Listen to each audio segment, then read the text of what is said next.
idea is good. Ang ARMM, ayan ang pinakamataas na employment. In other words, it is a good law that has been abused. Eh kung ganun, bakit pumasa? Ano ba ang good?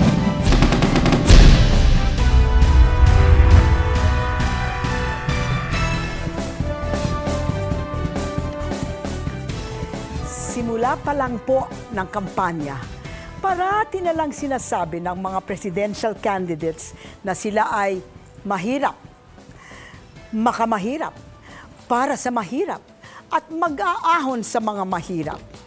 Hindi po kasi talaga madaling maging mahirap. Pero ang tanong, paano giginhawa ang buhay ng mga Pilipino kapag sila na ang naging Pangulo? Kaya, ngayong gabi po, hindi lang po natin aalamin, hihimayin natin ang mga plataporma ng mga kandidato kontra gutom at kahirapan. Ako po, si Winnie Monson ng Movement for Good Governance. Madalas ibida ang magandang tagbo ng ekonomiya ng bansa. Pero bakit hindi ito maramdaman ni Juan de la Cruz? Mula taong 1960 hanggang 2008, 1.4% lamang ang itinaas na kita ng bawat isang Pilipino.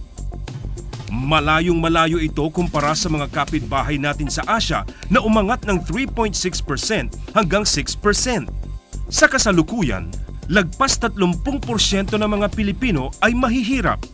Ang kanilang kita ay 6% lamang ng kabuuang kita ng bansa. Ano ba ang solusyon sa kahirapan? Timbangin natin ngayong gabi. Ang mga titimbang sa mga plataporma ng mga kandidato ngayong gabi ay sina Dr. Nene Guevara, convener siya po ng Movement for Good Governance at ang Chief Executive Officer ng Sinergia Foundation at saka former Undersecretary of Finance. At si Dr. Ernesto M. Pernia, UP School of Economics, former lead economist ng ADB, regional advisor po siya ng ILO at saka member ng Procurement Watch. Okay, ang una pong plataporma na titimbangan natin, sabi ng isang kandidato, magbabalangkas siya ng mga programang makapilipino at hindi magiging sunod-sunuran sa IMF at World Bank. Boy, what do you have to say to that? Lumang sabihin na yung IMF ay to blame, the US is to blame for our problems, the World Bank. Pero yung other countries, our neighbors in Asia, they also had the World Bank, IMF, and okay sila. Okay naman. So in other words, bakit palaging biniblame natin yung World Bank at saka IMF? Okay, Nene, what do you say about this? What do you think about this program to reduce poverty is wag tayo susunod sa IMF, World Bank? Hindi naman ibig sabihin na sumusunod ka sa IMF at World Bank, hindi ka maka-Filipino. Kasi dapat kailangan maging shrewd ka, di ba? Kasi itong mga institusyon na to, magbibigay sila ng rekomendasyon at nakikita nilang best practices. Ngayon, kung ikaw ay Pilipino at alam mo na makakabuti ito sa Pilipinas, dapat sumunod ka. Kung alam mo na hindi makakabuti sa'yo, hindi dapat. Okay, so sino kaya itong presidential candidate na nagsasabing hindi dapat tayo maging tuta ng World Bank at IMF? Jambi Madrigal, kaya ba niyang hindi susunod sa IMF at saka World Bank or hindi hihiram sa IMF at World Bank? Alam ko kung saan nag-uugat si Senator Madrigal kasi ayaw na ayaw niya ng privatization at ayaw na ayaw din niya ng deregulation. Anong gusto niya? Kasi sa palagay niya, hindi tama yung pinaprivatize mo at halimbawa yung pagpapatakbo ng mga daan. Sa palagay niya, dapat ito ay pamahalaan at hindi dapat ibigay sa pribadong sektor. Hindi pwedeng mga toll road, lahat free. What do you say to that? How do you think that... Alam mo yung programa na Makapilipino, pang populist lang yun hindi naman talaga, wala naman talagang programa na Makapilipino. Kasi maka-learn naman tayo ng lessons from other countries. At saka we can learn some things also from the World Bank and the IMF. What would happen, for example, kung yung embes na tayo ay magkaroon ng build, operate and transfer ng mga roads, kagaya ng NLEX, SLEX, etc. Kung kung ang mismong gobyerno ang nag-build ng roads na yan, ano kaya ang mangyayari? Lalo po tayong magkakaroon ng deficit. Bakit?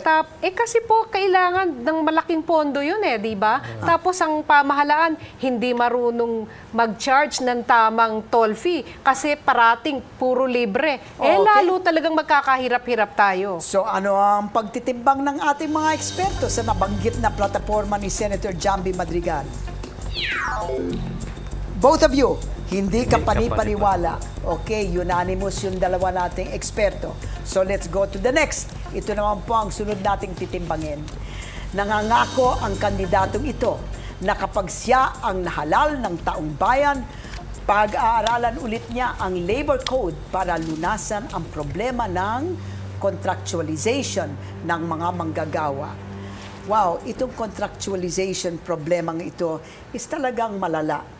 Ano ba ang, ang root cause? Bakit masama ang contractualization? Kasi may batas tayo that allows contractualization. Kasi po walang benefits yung mga contractuals. Dahil 6 na buwan lang sila, so hindi sila pwedeng bigyan ng social insurance, hindi sila karapat-dapat na bigyan ng PhilHealth, wala silang bonus. Marami silang karapatan na hindi nila makukuha. Kung ganun, bakit pumasa ang itong labor law na ito na nag-a-allow o nagpe-permit ng contractualization? Kung wala kang contractualization, maging rigid ang labor laws mo masyado, and then kasi dapat flexible ang labor market natin. Especially in our case na maraming unemployed, mataas ang maraming pumapasok sa labor force, and then kung hindi mo i-flexible yung labor market, magka-problema yung mas maraming unemployed. At saka kasi naabuso ito. Inaabuso lang. Kasi iniisip ng batas na ito na may mga proyekto na short term lang for 6 months. That's So right. dapat Yung mga road construction o yung mga construction ng bahay. Anong problema doon? naispatan ng mga businessman na pwede pala to get away with it. Ayun, At naabuso. In other words, it is a good law that has been abused. So, sino itong kandidatong pinag-uusapan natin? Okay, that's JC De Los Reyes. So, let's ask ourselves, mapapanindigan ba niya? Nauunawaan ko siya, mami. Kasi dahil sa Olongapo, talagang very, very sympathetic siya sa human rights ng mga laborers. At Okay. doon siya nakatutok. Kaya akala niya malulunasan ang problema dito sa proposal na ito. Malakas ang ang labor supply growth natin, di ba? Maraming pumapasok sa labor force every year, and then kung i-restrict mo yung Yung contractualization. mas dadaming unemployed. So, ano ang pagtitimbang ng ating mga eksperto sa nabanggit na plataforma ni JC De Los Reyes? Both of you, hindi ka panipaniwala. Mukhang medyo unanimous kayo so far. Let's see whether your unanimity will continue to our third kandidato. Ito naman ang kanyang pangako na kapayapaan ang magiging susi sa kahirapan. Kaya't ipagbabawal niya ang mga armadong sibilyan.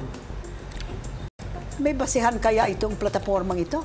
What do you think, poverty expert? Siguro ang iniisip niya na kung may kapayapaan, maraming mga investors mag-invest, including foreign investors. Kasi peaceful ang economic situation at saka political situation. So, mas attractive, maging attractive ang bayan natin sa investment. And therefore, jobs will be created. Okay. And therefore, leading to, So that's the base. Peace is the root. That's correct. Palagay ko po sa Mindanao ang tutukan natin kasi walang kapayapaan doon. Kaya talagang walang tanim, yung mga bata hindi makapasok sa eskwelahan, palipat-lipat ang mga pamilya, wala silang permanent home. So paano ka magkakaroon ng prosperity kung walang kapayapaan? But I mean, I just want to correct your impression, because yung sa Mindanao ngayon, ang ARMM, ayan ang pinakamataas na employment rate sa Pilipinas. Kaya lang ang kalidad ng trabaho is very bad. Yeah. But it has the highest employment rate and the lowest underemployment rate. Can you imagine? Sino ang kandidatong nagsasabi niyan? Former Defense Secretary Gilbert Teodoro. Defense Secretary siya bago nagkandidato pagka-presidente. Ano nangyari sa ang problema, hindi naman dumating ang peace at saka nagka-problema nga sa Mindanao. Pero that's not fair naman to him. How long was he Defense Secretary? About a year. At least a year. So you're saying na hindi siya At nag-succeed? saka wala namang progress doon sa Mindanao peace effort. What about you, Nene? What do you Kasi say? ang alam ko po, si Secretary Teodoro ang namahala doon sa mga kidnapping problems sa Sulu at sa Zamboanga. Ano nangyari? So, of Successful course, siya? Opo. Although, syempre, meron din siyang hindi successful venture, no? So, ano ang pagtitimbang nyo kay Gilbert Teodoro? Kapani-paniwala at saka hindi kapani-paniwala. Okay? First time we have no unanimity among our experts. So, may mga isasalang pa tayo sa pagbabalik ng timbangan.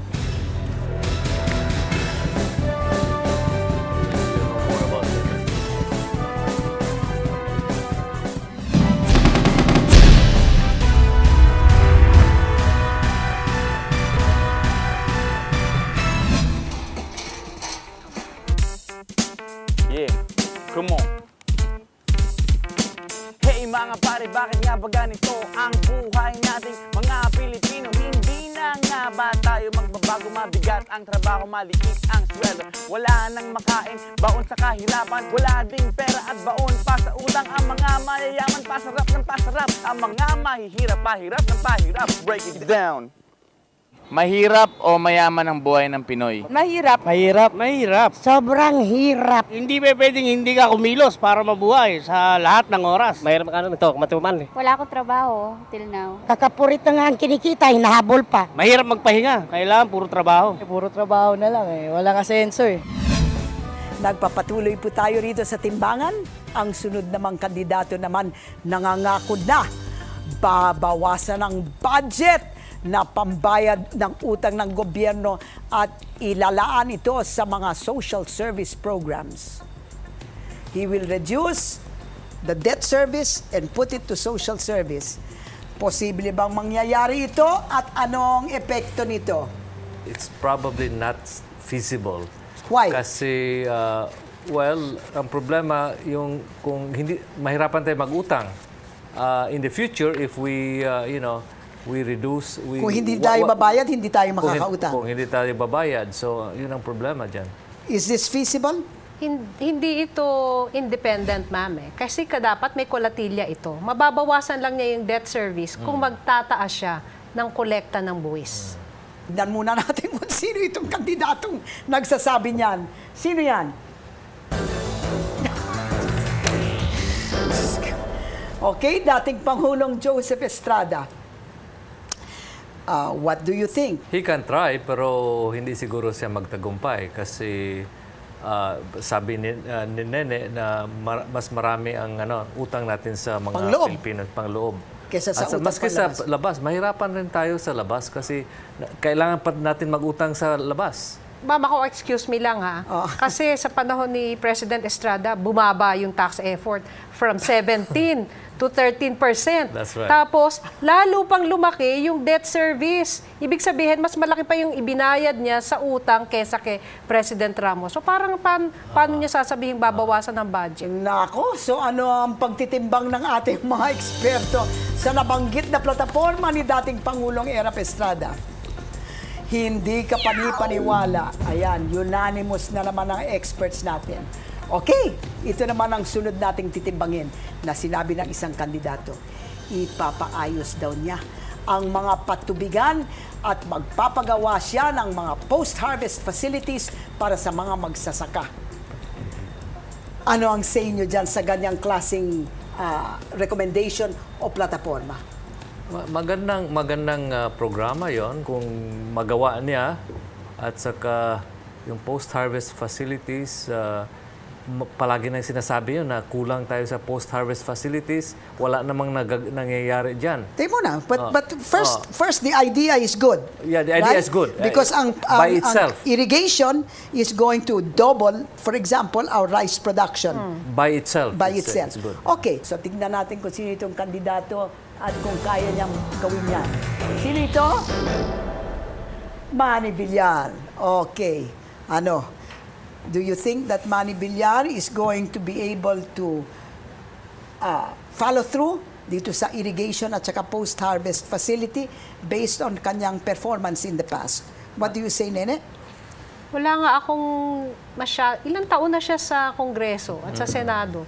Ilang patubigan since 2001. Ilang patubigan ba at ilang post-harvest facility yung kanyang napagawa? So, kailangan patunayan na muna niya. Ikaw? At saka, kailangan ng pera yun. Mag-invest ka dyan sa mga facilities na sinasabi niya. Pero mahirapan siguro siya mag-invest kasi marami siya nagagasto sa kampanya niya. Siguro, may gagawin siya na makabawi siya sa No, but the question is, ayon sa kanyang performance in the past with respect to agriculture, meron ba siyang nagawa? Meron kang sagot dyan, ma'am, di ba? Ano? Hindi ba? Yung pagbili niya ng mga lupa, ng mga irrigated land. Yung nasa Iloilo na Mas naging may sabana. explain mo yun, ma'am. Na-convert sa Well, ayun nga ang subdivision. sinasabi nila. Ayun ang sinabi ni Senator Drilon na yung Sabana, the residential subdivision sa Iloilo, pala irrigated lands. So anyway, ano ang pagtitimbang ng ating mga eksperto sa nabanggit na plataforma ni Senador Manny Villar? Ang babagsik nyo naman. Both of you, hindi ka paniwala. Wow. Mahirap talaga ang poverty Mahirap solusyonan ng poverty. Hindi, tsaka madaling lukohin ng mga tao. Sa mga tao. Masyado silang mahirap, pero hindi naman nila kaya. Okay. So, ang susunod nating platapormang titimbangin, sabi ng isang kandidato, turismo ang isang sagot sa kahirapan. What can you say to that? That requires a lot of investment again, Okay. And infrastructure, and then cooperation from the private sector. Yun naman talaga dapat ang natin, ang comparative advantage. Tourism. Marami tayong mga natural. Pero hindi, matagal lang sinasabi yun, wala namang nangyayari. So I don't know sinong kandidato ito nagsabi dyan. Okay, before we see who the candidate is, let's hear from Nene. Ako po naniniwala na tama yung plataformang yan. Kasi yung tourism can create jobs, can create small scale industry. It can in fact address the problem of poverty. Yun na lang sa tao namin Minsan lang kami gumiginhawa pagka piyesta sa amin. Ngayon, titignan natin ang kakayanan ng kandidato nag-propose. Sino ba nag-propose nito? Dick Gordon. Kaya ba ni Dick Gordon gampanan yung kanyang platapormang yan pag naging presidente siya? Ang sagot sa kahirapan, hindi lang turismo. Ang dami pang gagawin dyan. Hindi pwedeng turismo lang ang focus mo. But that is a key. Yeah, that's a key. Okay, what Pero do you say? ako po si Senator Gordon, pinakita niya sa kanyang past performance sa WOW Philippines. Talagang wow na wow. Pangalawa, siya ang talagang nag-revive ng Subic. He actually attracted very, very big investors like FedEx and Acer. So, palagay ko yung sinasabi niya, nagampanan na niya. Okay, so, given that, ano naman ang pagtitimbang ninyo dito sa proposal ni Senator Richard Gordon?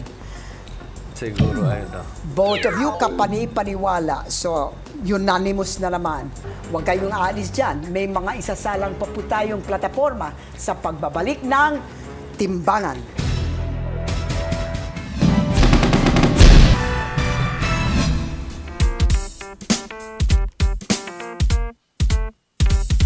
Meron pa nga bang pag-asa makaahon sa hirap ng buhay natin ngayon? Ayoko na kasing kumain ng tutong at tawaging prating gutom. Mahirap talagang maging mahirap, pero ang Pinoy talagang nagsusuligat kahit at isang tuka. Ang Pinoy hindi sumusuko bigla. Break it down.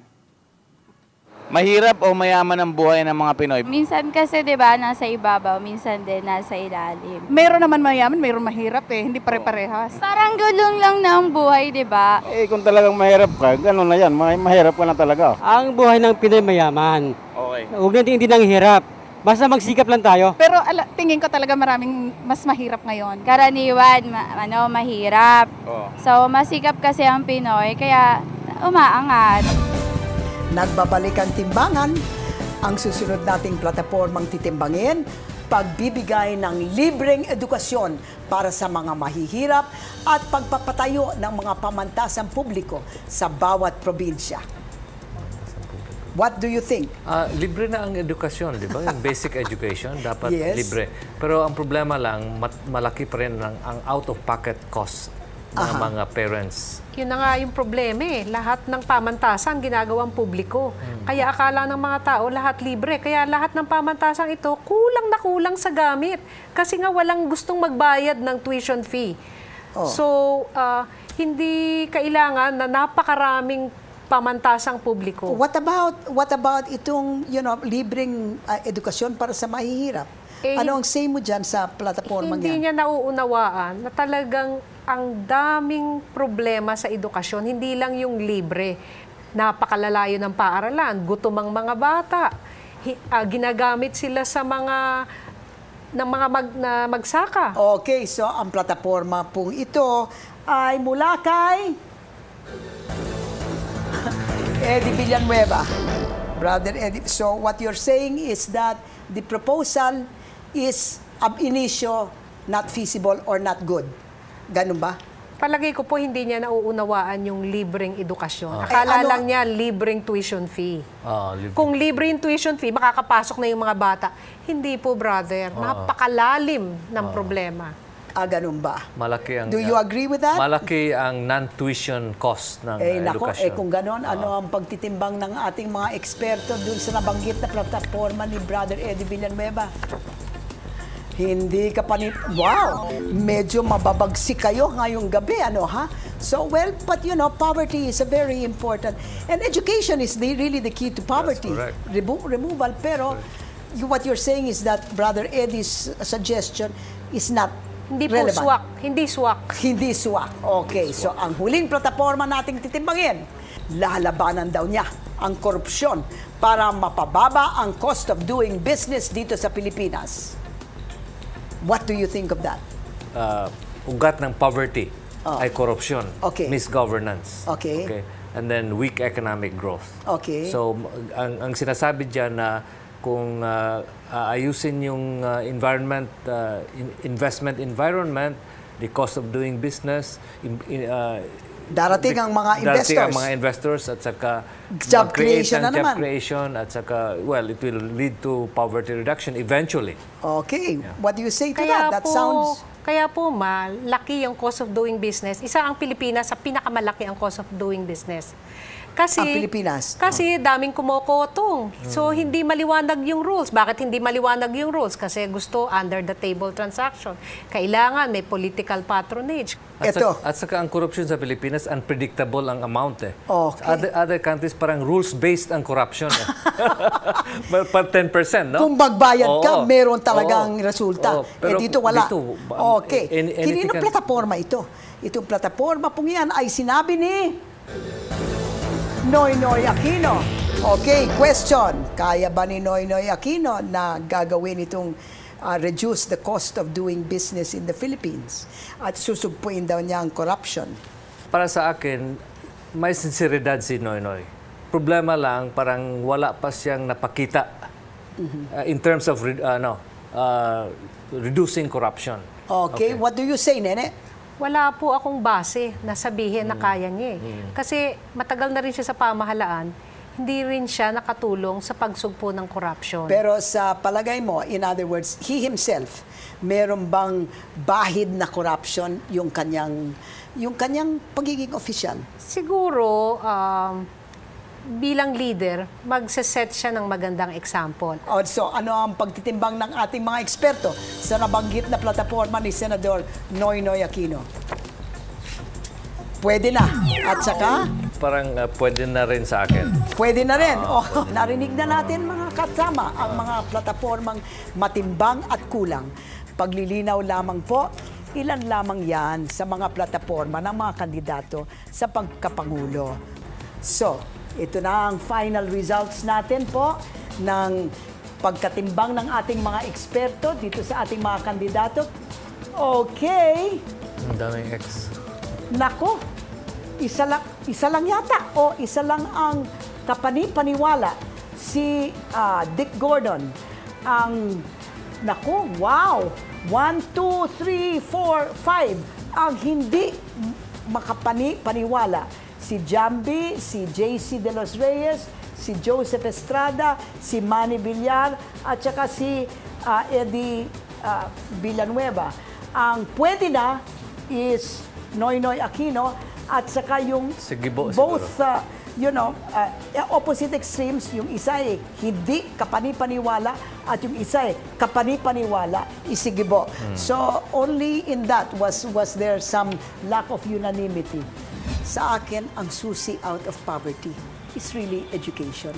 There is no substitute for education. Kaya, ang problema naman sa education sa ating bayan is asaksakan ng corruption. So it's all interrelated. But one thing sure, the more educated you are, the less chances of you becoming poor. And once more, thank you sa ating mga ekspertong nanimbang at nagkakitang maraming kakulangan sa ating mga kandidato. Ako po, si Professor Winnie Monzon, at magandang gabi po sa inyong lahat. Tandaan, maging mapanuri dahil mas matimbang ang botanteng may alam. Hanggang sa susunod na timbangan.